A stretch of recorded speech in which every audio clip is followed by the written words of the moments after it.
அழிதழைக்கும் வான்வெளியில் ஆடி வரும் நிலவே,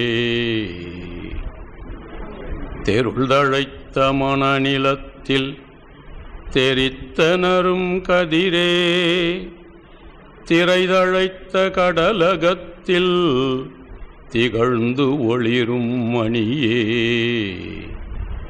பொருள்தழைத்த ஐந்தினையின் புறையகன்ற பயனே, பொந்தழைத்த புனிதர் மனம் போற்றுகின்ற பண்பே, இருள் தழைத்த எம் உளத்தில் ஒளியளித்த திருவே, இனிமை தவழ் தேமொழியாய் இனித்து ஒளிரும் குருவே, இருள் தழைத்த எம் உளத்தில் ஒளியளித்த திருவே, இனிமை தவழ் தேமொழியாய் இனித்து ஒளிரும் குருவே. அருட்பெரும் ஜோதி அருட்பெரும் ஜோதி தனிப்பெரும் கருணை அருட்பெரும் ஜோதி. சிற்றம்பலம். அன்பு உள்ளங்களே, ஒரு அருமையான பொழிவு. நீண்ட காலமாக அடியேன் எங்கும் செல்வதில்லை, அமைதியாக இருந்து வீட்டிலேயே வழிபாடு செஞ்சுக்கிட்டு இருப்போம், அவ்வளோதான். பொழிவுகளை கேட்பதற்கு வாய்ப்பில்லை. இன்று இங்கே வந்தது மிகப்பெரிய பேறு.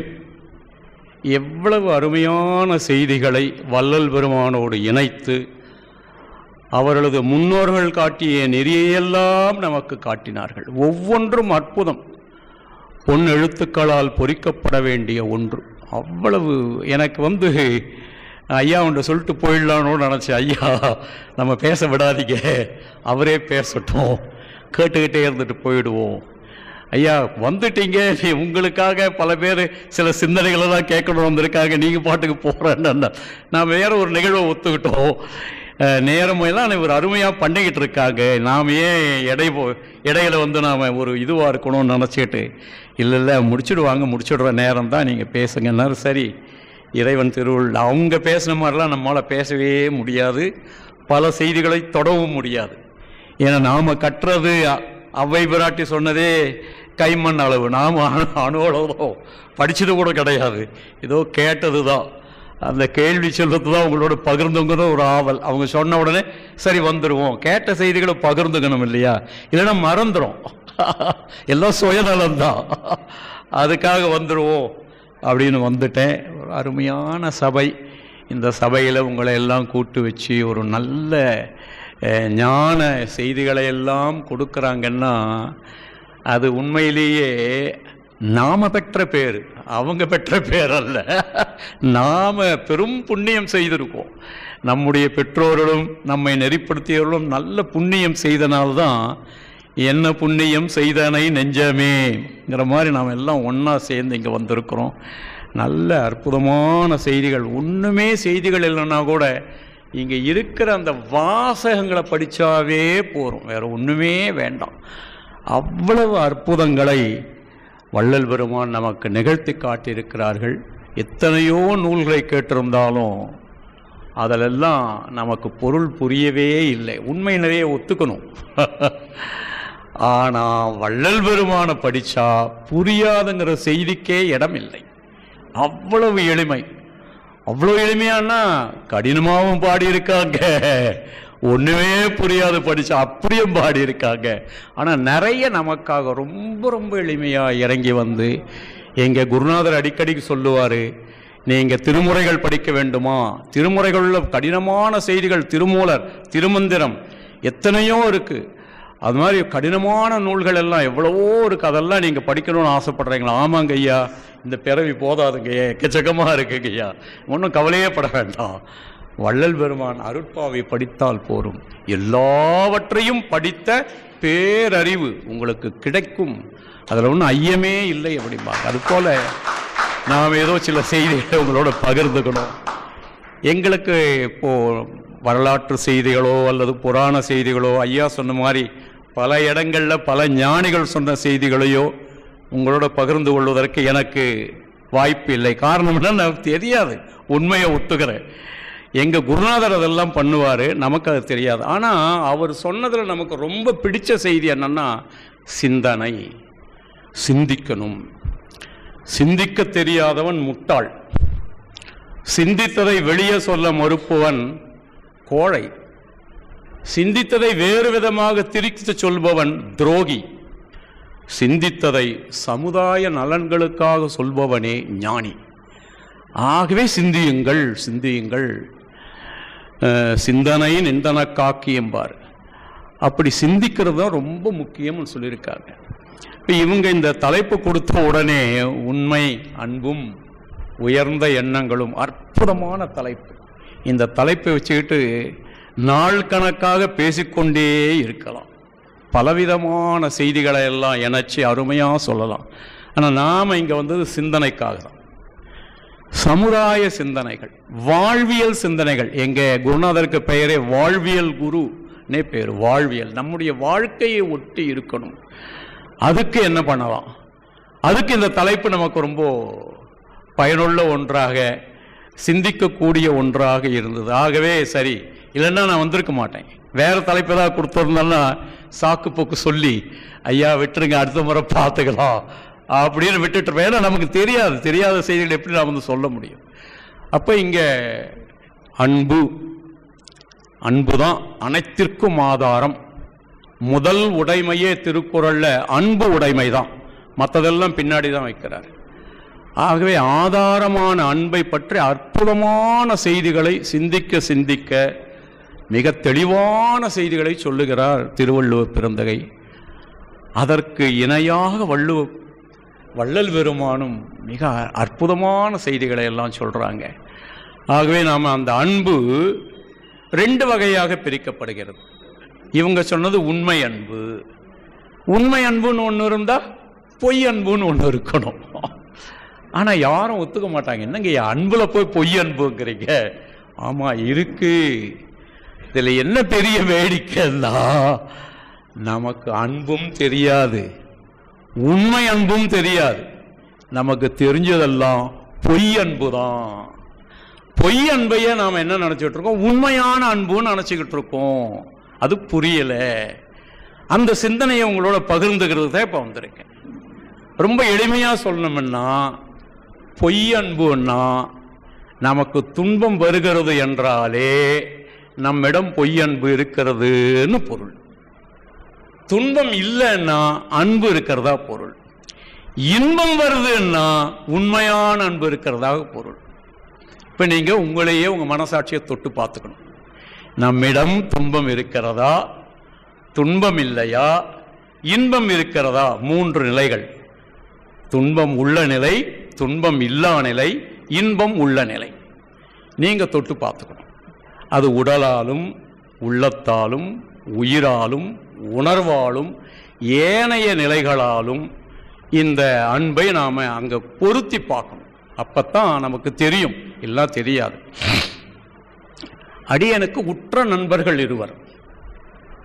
ஒருவர் துன்பத்தில் உழன்று கொண்டே இருக்கிறார், ஒருவர் இன்பத்தில் திளைத்து கொண்டே இருக்கிறார். நான் ரெண்டு பேரையும் பார்க்குறேன், ரெண்டு நண்பர்களையும் பார்க்குறேன். என்னங்கய்யா அப்படின்னா, அவர்கிட்ட போனோன்னு வச்சுக்கோங்க, நாமளும் துன்பமயமாக மாறிடுவோம். இவர்கிட்ட வந்தோன்னு வச்சுக்கோங்க, நாமும் இன்பமயமாக மாறிடுவோம். அதுக்காக அவரை விட்டுற முடியாத நண்பர், அந்த ஆதிகாலமாக இருக்கிற நண்பர் எப்படி விட முடியும்? அப்போ இந்த இன்பத்தில் இருக்கிற அந்த அன்பராண்ட இருக்கிற செய்திகளை எல்லாம் அவரோட பகிர்ந்துக்கிறது நம்ம வேலை அப்பப்போ. அதே போல் உங்களோடைய இது மாதிரி ஏதாவது ஒரு வாய்ப்பு கிடைக்குதுன்னா அன்பு உள்ளவங்களோட பகிர்ந்து கொள்வது ஒரு வேலை. இப்போ எப்படிங்க பொய் அன்புன்னு நீங்கள் சொல்கிறீங்க? எங்களெல்லாம் பார்த்து நாங்கள்லாம் உண்மையான அன்பு தான் வச்சுட்டு இருக்கோம் அப்படிதான் எல்லாருக்கும் கேட்க தோணும். நானும் அப்படி தான் நினச்சிக்கிட்டு இருந்தேன். ஆனால் இந்த அன்பர்களோட பழகும்போது தான் தெரியறது எது உண்மை அன்பு, எது பொய் அன்பு. இப்போ நான் ஒரு இல்லத்துக்கு போகிறேன், அவங்க ரொம்ப அன்பான உள்ளம் கொண்டவர்கள், எனக்கு நல்லா தெரியும். போன உடனே விருந்தோம்பல் நம்முடைய பண்பு, அந்த விருந்தோம்பலில் கொண்டு வந்து அருமையான உணவெல்லாம் வைக்கிறாங்க, எனக்கு பிடிச்ச உணவெல்லாம் வைக்கிறாங்க. ஒரு பக்கம் மைசூர் பாக்கு வைக்கிறாங்க, ஒரு பக்கம் ஜாங்கிரி வைக்கிறாங்க. எனக்கு பாலல்வா ரொம்ப பிடிக்கணும், பாலல்வா கொண்டு வந்து வைக்கிறாங்க. அடேயப்பா, இதுதான் உண்மை அன்பு நான் நினச்சிக்கிட்டு இருக்கேன். கூட வந்த பெரியவர் என்ன சொல்றாரே, ஏமாறாத, இது உண்மை அன்பு இல்லை. அவங்களுக்கும் தெரியல, உனக்கும் தெரியல. இதை சாப்பிட்டா என்ன ஆகும் தெரியுமா? நேர மருத்துவமனைக்கு தான் போகணும், வேற வழியே கிடையாது. அவ்வளவு துன்பத்தை தரக்கூடிய உணவு தான் அது. நீங்கள்லாம் சாப்பிட்ருப்பீங்க, ஆனால் மருத்துவமனைக்கு போயிருக்க மாட்டீங்க. ஏன் போகலன்னா, நீங்கள் அந்த உணவுகளுக்கு அடிமையாயிட்டீங்க. அதனால் நீங்கள் என்ன போட்டாலும் அது செரிமானப்படுத்துரும். எனக்கு அப்படி இல்லை. கொஞ்சம் தவறுதலான உணவு உள்ளே போச்சுன்னா ஓட வேண்டியதுதான் மருத்துவமனைக்கு. அப்போ அந்த உணவு அவர்கள் நிறைவை தரும் நினைக்கிறாங்க. ஆனால் நாம் என்ன நினைக்கிறோம்? அது நமக்கு உடலுக்கு பெரும் ஊறு விளைக்கும். இப்போ அந்த பெரியவர் என்ன சொல்கிறாரு, அதெல்லாம் வச்ச உடனே அவன் இந்த வீட்டாராண்ட பார்த்து கேட்குற, 1000 ரூபா கையில் கொடுத்துருங்கிறாரு. ஏங்க எதுக்குங்க? ஏன்னா சாப்பிட்டா மருத்துவமனைக்கு போனால் அவருடைய கட்டணமே 500 ரூபா, அதெல்லாம் மருந்தெல்லாம் வாங்கணும், 500 ரூபா 1000 ரூபா சரியாயிடும், கொடுங்க. என்னங்க இப்படி பேசுறீங்கன்னா, உண்மை அதுதாங்க, பொய் இல்லைங்க. அப்போ அந்த அன்பு உண்மை அன்பு அல்ல, அது பொய் அன்பு. ஆனால் பொய் அன்பு சொன்னால் உங்களுக்கு மனசு ஏற்றுக்காது. அதனால் அதுக்கு வேற ஒரு பேர் வச்சிருக்காங்க. அதுக்கு பேர் தான் பாசம். பாசம்ங்கிற சொல்லு எங்கிருந்து வந்ததுன்னா, பாசிங்கிறது தான் பாசம்ங்கிற சொல் உருவாச்சு. பாசி நமக்கெல்லாம் தெரியும், கோயில் குளத்துல இந்த படிக்கட்டெல்லாம் இருக்கும். காலை வச்சா என்ன ஆகும்? வழுக்கி விழுவோம். அதுல இருந்து இந்த சொல்லு உருவாக்குறதால இந்த பாசம் யாருகிட்ட இருக்கோ அவங்கெல்லாம் வழுக்கி விழுவாங்க, கையை காலை உடைச்சுக்குவாங்க, மண்டையை உடைச்சுக்குவாங்க, எல்லாம் பண்ணிக்குவாங்க. ஆகவே பாசத்திற்கு அடிமையாகாதீர்கள். அதனால்தான் பெரியவங்க என்ன சொல்றாங்க, பையவே கொடுபூந்து பாசமெனும் தாழ்வுருவி அப்படிங்கிறாங்க. அப்போ பாசம் என்ன பண்ணணும்னா துன்பத்தை தான் தரும். பாசம் என்னன்னா, எதிர்பார்ப்புகள் எங்கே இருக்கிறதோ அதற்கெல்லாம் பாசம்னு பெயர். இவராண்ட ஒன்று எதிர்பார்க்கறீங்கன்னா நான் அவராண்ட பாசம் வச்சிருக்கேன்னு அர்த்தம். உங்க மகனாண்ட நீங்க ஒன்று எதிர்பார்க்கறீங்க, மகளாண்ட ஒன்று எதிர்பார்க்கறீங்கன்னா பாசம் வச்சிருக்கீங்க. மனைவியாண்ட ஒன்று எதிர்பார்க்க பாசம் வச்சிருக்கிறீங்க, அன்பு அல்ல. ஏன்னா இது துன்பத்தை தான் தரும், வழிக்கு விழச் செய்யும், பெரும் சிரமங்களுக்கு ஆளாக்கும். நான் பல இல்லங்களுக்கு போறேன், எந்த இல்லத்திலேயாவது நிம்மதியா இருக்கிறாங்களான்னு பார்த்தா ஒருத்தர் கூட நிம்மதியாக இல்லை. ஒருவேளை இந்த ஐயா வீட்டுக்கு போனோம்னா ஐயா நிறைவா இருக்காங்க அப்படிங்கிற ஒரு நிலை ஏற்படுமோன்னு போனதில்லை அவர் வீட்டுக்கு. நான் போன இடங்கள் எல்லாம் துன்பம் துன்பம் துன்பம் தான். எதுக்கெடுத்தாலும் புலம்பல் புலம்பல் புலம்பல் தான். அது திருப்புலம்பல் அல்ல, தெருப்புலம்பல்.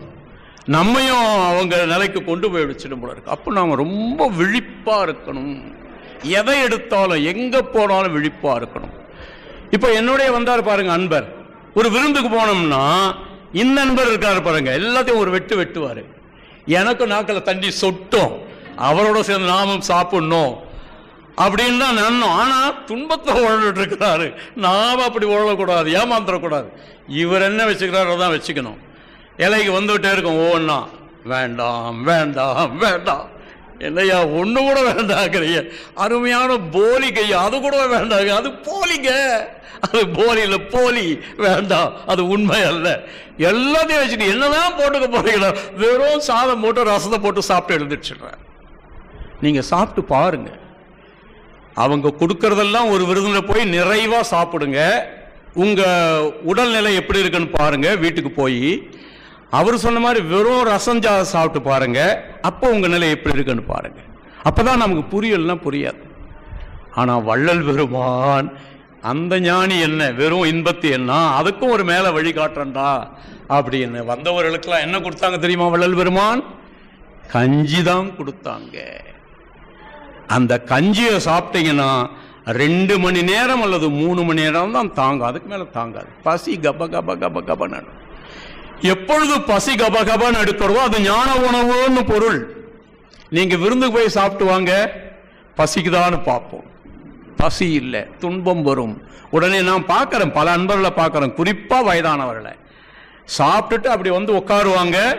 அவங்க பையிலிருந்து எடுப்பாங்க, ஒரு பெட்டியை திறப்பாங்க, ஒவ்வொன்றா எடுப்பாங்க, 1 2 3 4, கொஞ்சம் தண்ணி எடுத்து அந்த 4-5 மாத்திரைகளை விழுங்கினாத்தான் உடல்நலை தேரும். எல்லாம் போச்சு.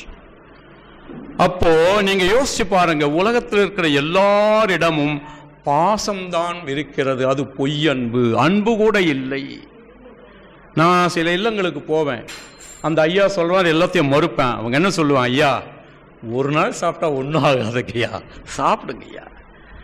அப்பலையும் உறுதியா இருப்பேன். சரி, நீங்க முழுசா மைசூர் பாக்கு சாப்பிட வேண்டாம், கொஞ்சோண்டு, அது கிருஷ்ணா ஸ்வீட் மைசூர் பாக்குங்க ஐயா, சும்மா வாயில போட்டு பாருங்களேன், அல்வா அப்படியே கரைஞ்சிடும், நீங்க சாப்பிடுங்க. இப்போ அங்கதான் நம்ம உறுதியாக இருக்கணும். அந்த உறுதி இருந்தால்தான் அன்பு, அப்புறம் உண்மையான அன்பை பெற முடியும். அன்பு இருந்தால் தான் உண்மையான அன்பு. நாம பொய் அன்பிலேயே உழன்று கொண்டிருக்கிறோம், பாசத்திலேயே உழன்று கொண்டிருக்கிறோம். ஆகவே மனதில் உறுதி இருக்க வேண்டும். மனதில் உறுதி இருந்தால்தான் இந்த பாச பிணைப்பிலிருந்து நம்மால் விடுபட முடியும். திருவள்ளுவர் சொல்றார், நலம் வேண்டின், உங்களுக்கு என்னங்க நலம் வேணும்? உடல் நலமா, மனநலமா, உயிர் நலமா, அறிவு நலமா, ஆற்றல் என்ன வேணும் உங்களுக்கு? எல்லாத்தையும் தரக்கூடியது ஒன்னே ஒண்ணுதான். அதுக்கு பேர் தான் அன்பு. அந்த அன்பை நீங்கள் பெற வேண்டும் என்றால் மன உறுதி வேண்டும். மன உறுதி இல்லைன்னா அன்பை பெற முடியாது. அன்பு இல்லைன்னா நீங்க நாளும் சிரமங்கள் பட்டுக்கிட்டு தான் இருக்கணும். இப்ப மன உறுதி, அவர் சொல்றாரு நான் உடைமைங்கிறாரு. நாணம்ங்கிற சொல்லுக்கு எல்லாரும் சொல்லக்கூடிய பொருள், நமக்கு தெரிந்த பொருள். நாணம் என்ன? வெட்கம்.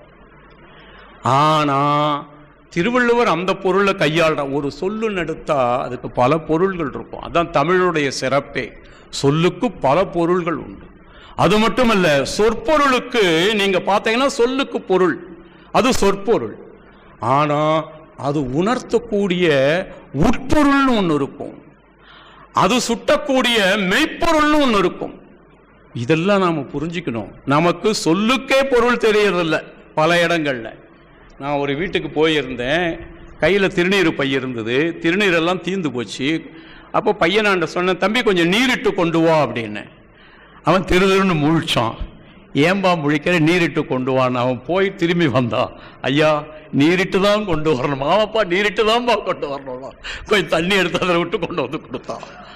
அவனுக்கு தெரிஞ்ச சொல்லுக்கு நீருன்னா தண்ணீருன்னா அவனுக்கு பொருள். நமக்கு தான் தெரியும் அது நீருன்னா திருநீருன்னு. இப்போ அவனுக்கு புரிஞ்ச மொழியில் சொல்லி இருக்கணும், அவன் மேல தப்பு இல்லை.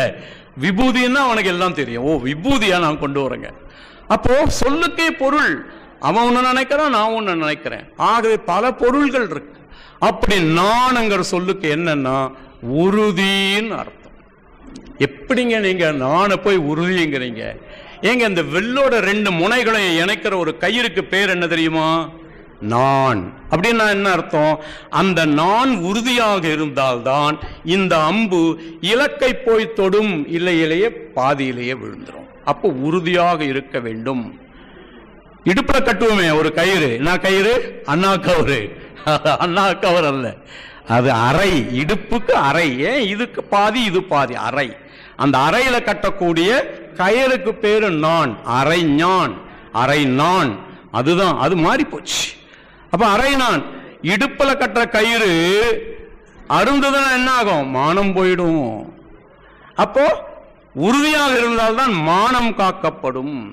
இப்படி நான்ங்கிற சொல்லுக்கு உறுதின்னு பல இடங்கள்ல பலவிதமான பொருட்கள் சொல்லியிருக்காங்க. அப்ப மனதில் உறுதி வேண்டும் என்பதுதான் பாரதியாருடைய முதல் வாக்கு கூட. மனதில் உறுதி வேண்டும், வாக்கினிலே இனிமை வேண்டும். 2 இருந்தா போறோம், வேற ஒண்ணுமே வேண்டாம் நமக்கு. இந்த 2ஐ மட்டும் நாம கைப்பிடித்தாலே அற்புதமான செய்திகளை போயிட்டு இருக்கோம். ஐயா காலம் ஓடிக்கிட்டு இருக்கோம். நான் 12:45 தயார் பண்ணணும் உணவுக்கு. நீங்க பார்த்துக்கிட்டே இருங்க, 12:45 யாராவது ஒருத்தர் கையை தூக்குங்க. அப்பதான் நாம இல்லைன்னா நாம பாட்டுக்கு ஏதாவது பேசிட்டே இருப்போம். காலம் இன்றியமையாதது. காலத்தோட எந்த ஒரு செயலையும் நாம முடிக்கணும். ஆகவே அருள் கூர்ந்து 12:45 12:40 கை தூக்குங்க. 5 நிமிஷத்தை நாம முடிச்சுடலாம். அப்போ அந்த உண்மை அன்பை நாம் எப்படி பெறுவது பாருங்க, என்ன அழகா சொல்றார் வள்ளல் பெருமான். சில செய்திகளை நம்மால் ஜீரணிக்கவே முடியாது, மற்றவங்க கேட்கிற கேள்விக்கு பதில் சொல்லவும் முடியாது. அன்பெனும் பிடியுள் அகப்படும் மலையேங்கிறார். ஒரு மலை எதிர்க்க இருக்கு, அந்த மலை இந்த கைக்குள்ள அகப்படுமா? நம்மால ஒத்துக்கொள்ளவே முடியாது. அப்போ அங்க ஏதோ ஒரு நுட்பமான பொருளை சொல்லுகிறார் அவர். நாம பார்க்கறது பருப்பொருள், அவர் சொல்றது நுட்பமான பொருள். அப்ப என்ன நுட்பம் அப்படின்னா, மலையை பார்க்கிறேன், மிக உறுதியாக இருக்கிறது. என்ன புயல் அடிச்சாலும் என்ன மழை அடிச்சாலும் கொஞ்சம் கூட அசைகிறது கிடையாது, அப்படியே நிற்கும் உறுதியா. இந்த மக்கள்ல சில பேர் இருக்காங்க, ஆணவம் பிடிச்ச மக்கள்னு இருக்கிறாங்க. அவங்களும் மலைய மாதிரி உறுதியா இருப்பான். அவன் என்ன நினைச்சானோ அதுதான்.